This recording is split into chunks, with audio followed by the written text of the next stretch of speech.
Class 8 today's our topic for chapter number reproduction in animals. इसमें हम बात करेंगे, लास्ट में हमने सिर्फ स्टडी किया था रिगार्डिंगली फर्टिलाइजेशन, और आज हमारा टॉपिक होगा डेवलपमेंट ऑफ एम्ब्रियो की डेवलपमेंट कैसे होती है। उसके बाद नेक्स्ट टॉपिक होगा एम्ब्रियो की डेवलपमेंट के बाद इंटरनल एक्सटर्नल फर्टिलाइजेशन कौन सी क्या क्या होती है उनमें, और आपका लास्ट टॉपिक होगा डिटर्मिनेशन ऑफ सेक्स कैसे किया जाता है एक बेबी का। रिगार्डिंग फर्स्टली देखेंगे दैट इज़ हमारे पास डेवलपमेंट ऑफ एम्ब्रियो। एम्ब्रियो की डेवलपमेंट होने कैसी होती है, जो आपका जो डेवलप होता है जाइगोट, वो क्या करता है दैट मूव्स टूवर्ड द किसमें मूव करता है यूटेरस में। मूवमेंट करने से पहले उसमें होती है सेल डिवीजन। क्या होती है मूवमेंट करने में पहले उसमें सेल डिवीजन होती है। सेल डिवीजन होने से क्या नंबर ऑफ सेल्स बन जाती है, जो कि that then they move to the uterus.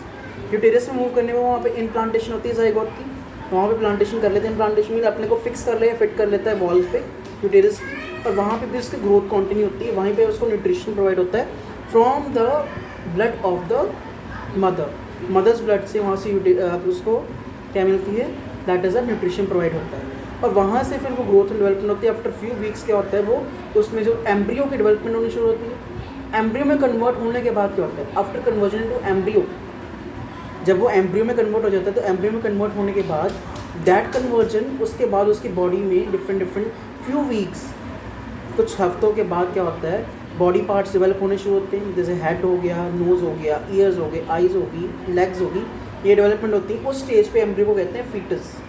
Eight that stage embryo is called fetus. और ये जो सारा प्रोसेस होता है that process is basically called gestation period. जितना भी period during which the child development in the वॉर्म ऑफ अ वुमेन और a female, that is the gestation period. और आफ्टर दैट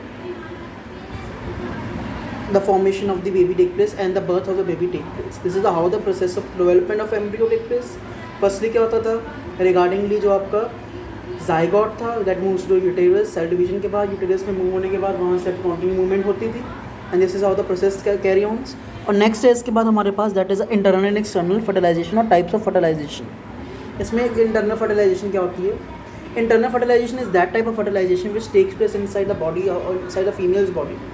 जो फीमेल बॉडी के अंदर होती है fertilization, that type of fertilization is called internal fertilisation.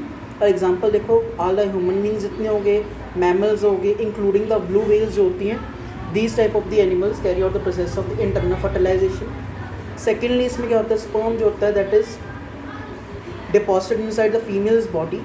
ठीक है, sperm is deposited inside the females body, and वहाँ से आगे क्या होता है जाइगोट फॉर ओवुलेशन होती है, ओवुलेशन से जाइगोट फॉर्मेशन होता है, जाइगोट फॉर्मेशन से डेवलपमेंट ऑफ एम्ब्रियो होता है, एम्ब्रियो से फीटस में कन्वर्जन होती है, फीटस से फिर वो जो है baby they will get a food, और फूड मिलता है कहाँ से प्लेसेंटा। प्लेसेंटा जो होता है that is a organ that also develops along with the in the women's uterus, women की यूटेरस में डेवलप होती है along with the development of zygote. ठीक है जी।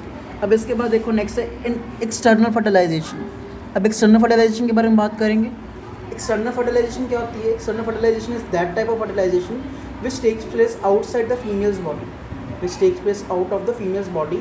इंटरनल नहीं होती है, बॉडी बाहर होती है। इसमें ऑल द एम्फीबियंस जितनी भी एक्वाटिक एनिमल्स आ गए, रेप्टाइल्स को छोड़कर और ब्लू व्हेल को एक्सक्लूड करके इसमें से जितने भी आपके दूसरे एनिमल्स आ गए, that type of the reproduction takes place और फर्टिलाइजेशन इज एक्सटर्नल फर्टिलाइजेशन।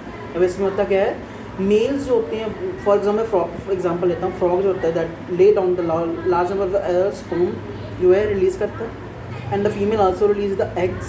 वो कहते हैं वाटर में सेटल डाउन होते धीरे धीरे, और due to flow of water वो आपस में उनका कॉन्टैक्ट होता है, और ओवुलेशन प्रोसेस होता है। ओवुलेशन के बाद सेम जाइगोट फॉर्मेशन होगा, एम्ब्रियो डेवलपमेंट होगा, ये प्रोसेस आगे कंटिन्यू होता है। इंटरनल एक्सटर्नल फर्टिलाइजेशन में इतना डिफरेंस है सिर्फ कि इंटरनल फर्टिलाइजेशन जो होती है that take place inside the body of a female, and external fertilization takes place outside of the body. ठीक है जी। अब इसके बाद है हमारे पास डिटर्मिनेशन ऑफ सेक्स।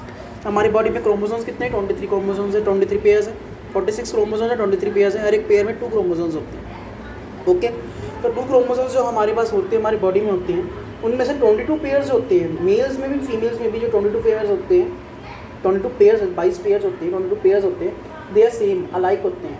जो लास्ट पेयर होते हैं ना 23rd पेयर, जैसे सेक्स क्रोमोसोम भी कहा जाता है, मेल्स में डिफरेंट होता है, फीमेल्स में डिफरेंट होता है। मेल्स में क्या डिफरेंस होता है, मेल में XY क्रोमोसोम होता है, फीमेल में XX क्रोमोसोम होता है।